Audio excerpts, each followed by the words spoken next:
Hello, everybody, and welcome to Red Wings Daily, presented to you by FanArch. I'm your host, Kirk MckNight, author of The Voices of Hockey, Broadcasters Reflect on the Fastest Game on Earth, a book that is available in audio format. It's on Audible, it's on Apple Books, so check it out. I'm coming to you from the southwest corner of Washington State. I'm 2,454 miles from Little Caesars Arena. Now, we're in day 9 of our hiatus, if you want to call it that, from Red Wings action, which means we're 13 days away from them returning to action against the Ottawa Senators. By the time we come back on Monday for Monday's show, we will be past that halfway point. It'll be a little bit more, less in front of us, I guess, and a little bit more behind us. So the light at the end of the tunnel will be a little bit brighter than the one shining behind us. Yesterday was day 2 of men's hockey action over in Milano, and no upsets really. Not like the first day where Slovakia took it to Finland. On the slate, Switzerland beat France 4-0. Scoring for Switzerland, Riot, Mosier, and Timo Meier had 2. Germany defeated Denmark 3-1. Draisaitl got one of the goals, and Stützle got the other 2. On the assist, one of the assists on the second goal for Stützle was Mo Seider. So 1 point out of the Red Wings representation over the first 2 days. Larkin didn't get any points in U.S.'s 5-1 win over Latvia. This was an interesting game. Okay, Brady Tkachuk opens the scoring with a goal. It looks like we got another goal, but the eye in the sky over there for Latvia basically calls, coach's challenge. They determined that he was offsides. So then Latvia scores a goal, and then it looks like U.S. has scored another goal, and yet another eye in the sky coach's challenge, sees that he was interfering in the crease. So that one gets called back too. We got a 3-goal swing there. Instead of getting 2 goals, they get a goal and we get 2 overturns. So to me, that is a 3-goal swing. Luckily, we ended up winning 5-1. So it wasn't like it was that detrimental to us. But once we start being a little bit more competitive and start playing in these deeper rounds, we got to remember those kinds of things, because there are people who are trained eyes on those kinds of things, and we do not want to be caught and getting one taken back off the board when we start playing these fiercer teams like Sweden and Canada and Germany even. So basically, also scoring for the U.S. was Thompson. Brock Nelson got 2 goals right there. And then rounding it out with the power play goal late was the captain, Austin Matthews.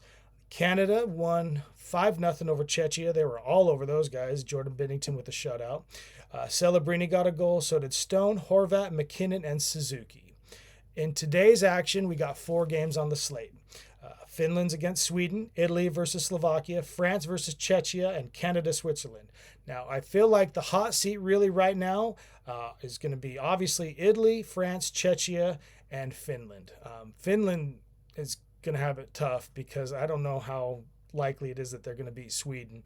If they do lose outright, not lose in overtime, but lose in regulation, don't even get a single point, you can pretty much count them out to be at 0 points through 2 games. We'll have to see what happens there.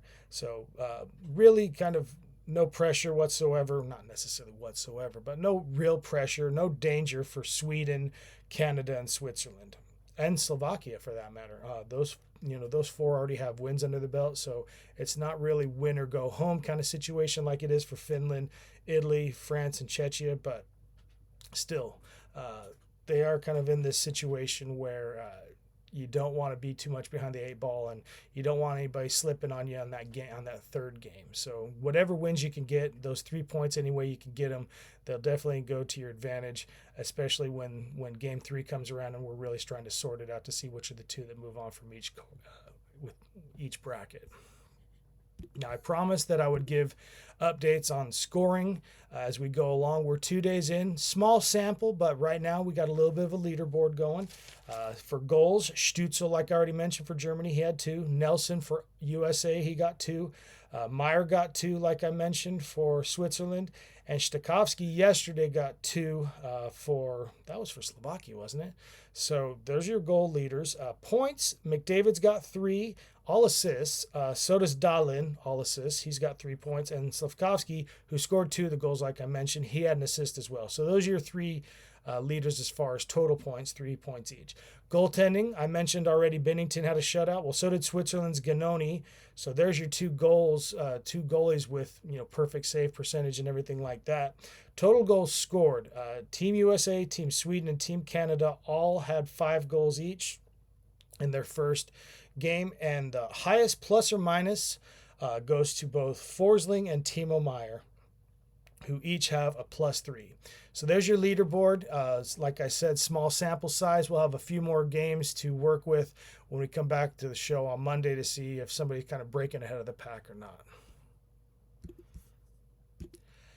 Now, I got a little bit of a chance today to look over some of the unrestricted free agents. And this is kind of interesting because there's some players that have a high price tag, but a very high number of seasons played too. We got some veterans in here.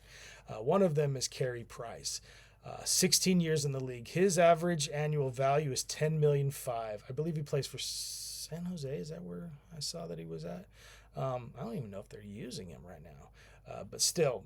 Bobrovsky with 15 years, he's at 10 million AAV. Ovechkin, 20 years cap. Expected AAV is 9.5 million, and Makar, 6 years at 9 million.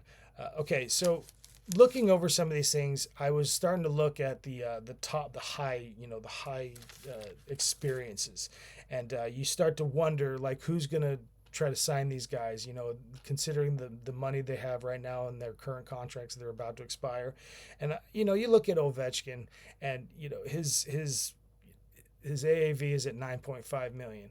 I don't see anything happening to change where he's playing if he decides to play another, because regardless of what your team is doing, that 9.5 million will be more than made up with meat in the seats. I mean, this guy's pushing, if he plays another 2 years, he's going to be knocking on 1,000 goals. He's going to be knocking on that door. So I don't see anything really endangering him being signed with the Capitals for another year, maybe 2, who knows. But you got some of these other players like Carey Price. I seriously doubt anybody's going to pick up that contract, especially with him it would be his 17th year in the NHL. Bobrovsky's a little bit of a different situation. If he's still game to play, even if Florida doesn't want to keep him, 10 million, maybe he won't get that in any kind of contract, but goaltenders can outlast a little bit longer sometimes. So I could see him getting picked up somewhere or not. Some of the ones that really stand out, though, Cale Makar, he's only 6 years in. He's pulling a $9 million price tag. Somebody will pick that up if they want to swipe him right away from Colorado. I do not see any kind of obstacle for that. Guy's a Norris Trophy winner practically year in and year out.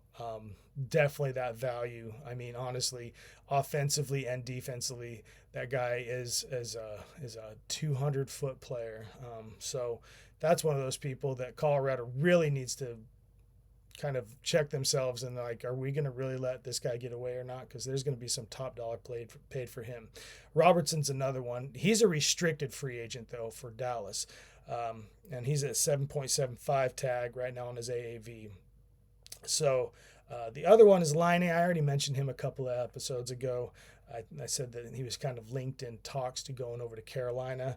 He's got an $8.7 million price tag right now. So I don't know how attractive that's really looking.